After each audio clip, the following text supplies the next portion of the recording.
Also, in the standards, most of the time the standards always says like the system components. The specific control needs to be implemented on all the system components. This is what the generally the wording from the standard. So what happens here? System components is what nowadays so many things will part of that transaction.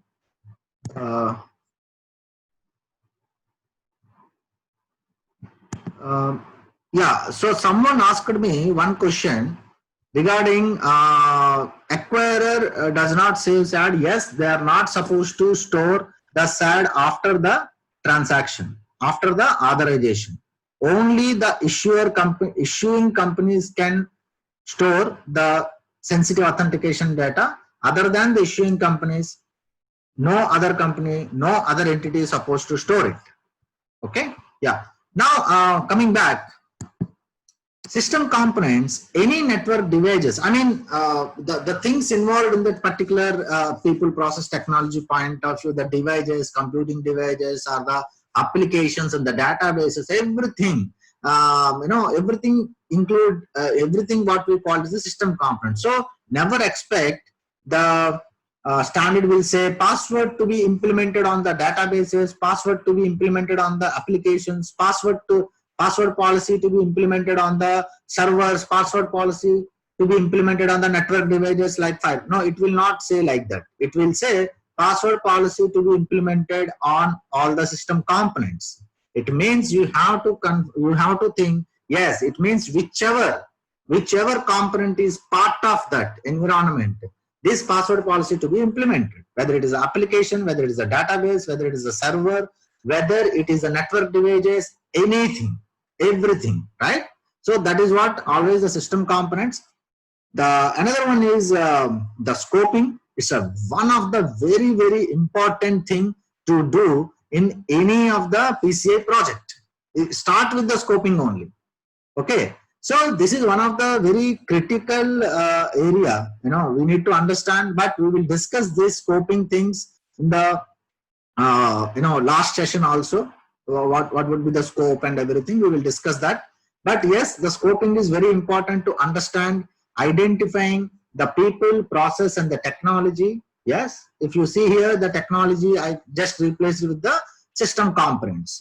What are the system components and the people and the processes to be included in the PCI DSS assessment? Okay.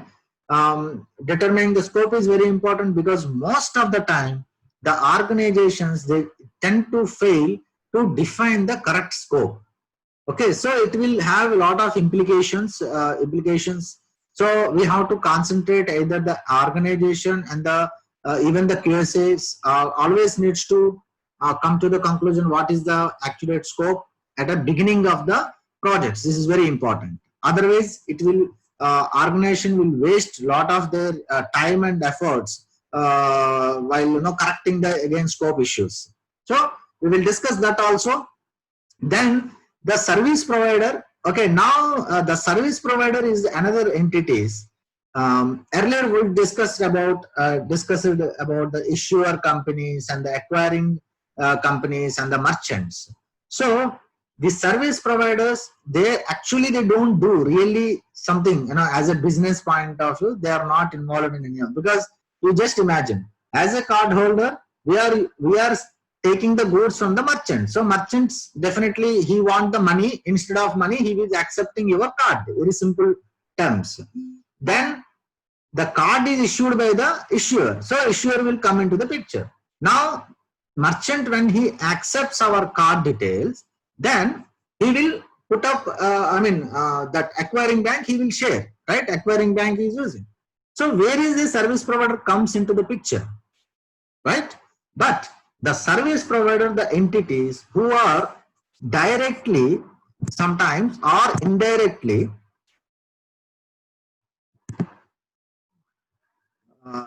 directly or the indirectly, they support the storage, process or transmission of the cardholder data, and on behalf of the merchants or behalf of the issuers or acquirers, they are also considered as the service providers only, merchants. So we can consider this kind of a service providers. I mean, this kind of entities are called as a services. Basically, they will provide services to the merchants, right? So there are only two, from the PCI point of view, there are only two categories. One is the merchants, another one is the service provider.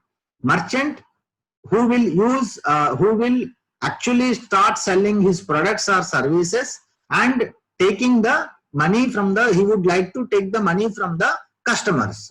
Now just replace that customer as a card holder, the money replace with the credit card data or credit card or debit card, whatever the card, and this is the thing, right? Now whoever helping to complete this thing, the entire cycle, there are what we call the service providers. So basically, if you see here, the card holder, merchant, and the service providers. Even I will say acquirers also one type of a service provider only. The issuers also one type of a service provider only. Please remember, don't get confused. Only the merchant. So any company comes to you in future, either your company or any other company, when they comes to you and they ask whether we are merchant or service provider, you first ask merchant. Okay, are you selling something and getting the money from your customers? If the entity says yes, then okay, then you are the merchant. Other than that, any company say we are providing this kind of services to them, like the BPO companies, any company, data center providers, or the the application development, the SaaS products suppliers, everyone is service providers. The merchant who sell his products, goods, and want to get the money in his account. That's all. So this is the two categories. So please remember. Okay. You see, someone asked about again explaining the SAD. It's very simple. The SAD is sensitive authentication data. Authentication purpose, whatever data you use, complete the transaction.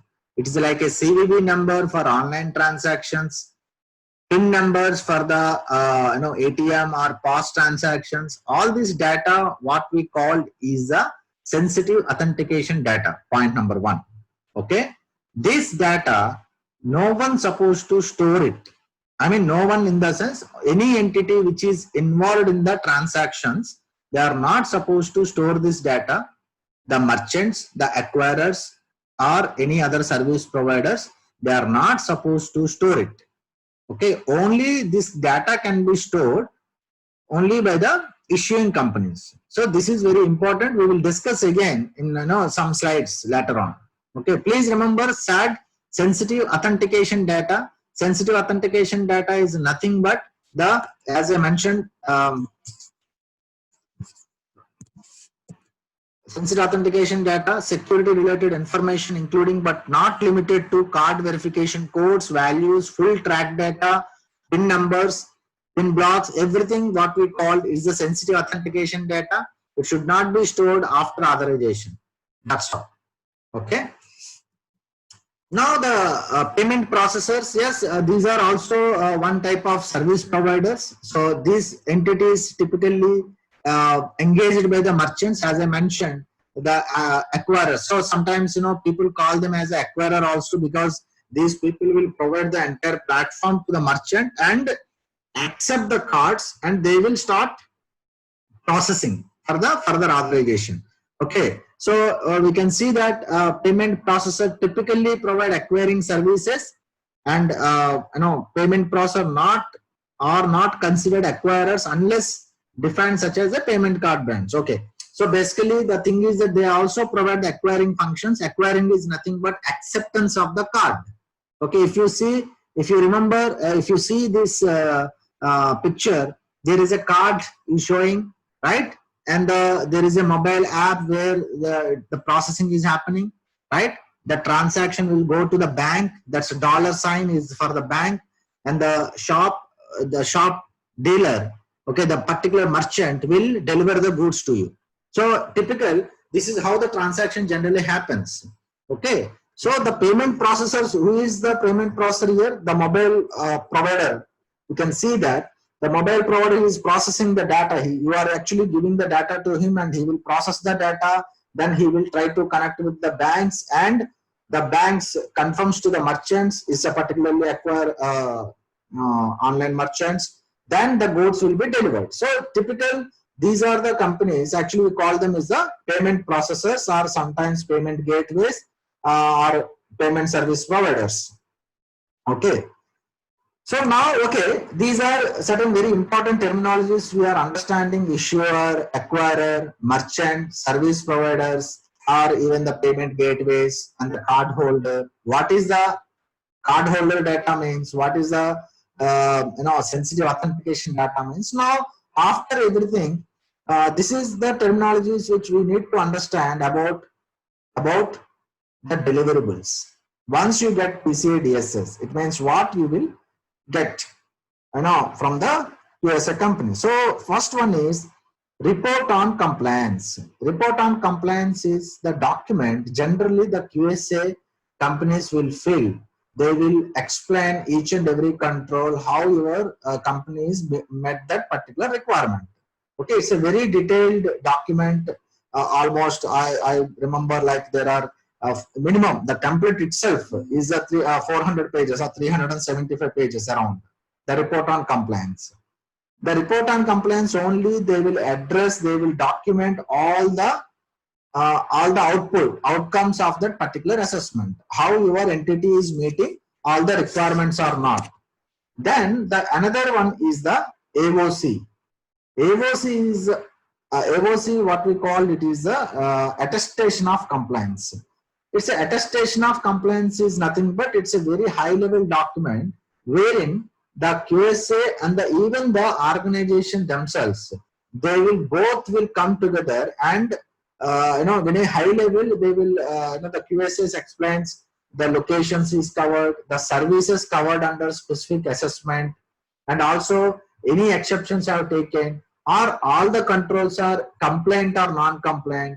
Okay, whichever controls is not applicable. So all these things they will mention in this document, and that will be signed by the QSAs, right? At the same time, the organization concerned persons, I mean the compliance officers, the CISOs, anybody who is responsible for this PCI DSS, they will also sign off.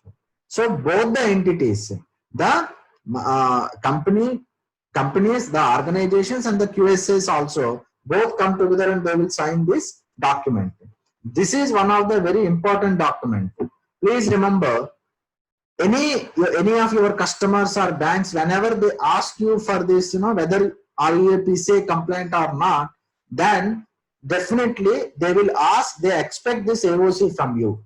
Point number one, they will expect AOC from you. Even if you want to say, yes, I am PCI compliant or I am PCI certified, so always you are supposed to share this AOC generally. Okay, because ROC, no one will ask you to share because it's a very lengthy document. There are a lot of internal information about your systems and everything will be there in the report. So generally no customer will ask you, no entity will ask you to submit this ROC. Okay, but yes, definitely the AOC they will, because this is the AOC, as the name suggested, attestation of compliance. So both entities, the QSA entity and also the organization, both will come together and they will sign. Okay, so this document is very important. Then there are, because this SAQs we will discuss in the third session, but SAQ is the reporting tool. Generally, there is a different categories of the merchants and different categories of the service providers. So it depends on the level, they can opt self-assessment questionnaire. So I can declare myself, okay, I am PCI compliant, right? So this is a self-assessment questionnaire also is there. Okay, but depends on the number of transactions, what is the level of the entity, and whether your customers will accept it or not. That is also need to be considered always, right? So self-assessment questionnaires we will discuss more in detail in the third session. That ASV approved scanning vendor, it's nothing but external vulnerability scans. I mean basically that ASV to be conducted. Now there are provisions are also came like, you know, the ASV companies, actually they come up with the SaaS models, right? So that is also acceptable. So if somebody is using the ASV approved tool to conduct this particular scans, we take that as, you know, approved reports. So that's not a big thing. Then the final one, very important, that's a qualified security assessor companies. So these are the companies qualified and approved by the PCI SSC. What is this PCI SSC? We will discuss later this session. But yes, QSs are qualified and approved, listed by this PCI SSC to conduct this PCI DSS assessments or PA DSS assessments. So as I mentioned, you know, in the first slide itself, if you see here, the QRC is the PCI DSS qualified assessor company. I mean, we can certify organizations for this PCI DSS standard. The similar way, QRC is also PADSS company, Payment Application Data Security Assessor company, and 3DS. This is what I'm not saying. Who is saying this? The PCI SSC. That's the body which approves companies like QRC. Okay. So basically, our name is listed as a approved QSA, PCI QSA, PA QSA, 3DS. So this is the companies, actually they are authorized and approved to conduct the assessment and release this above two things, ROC and AOC.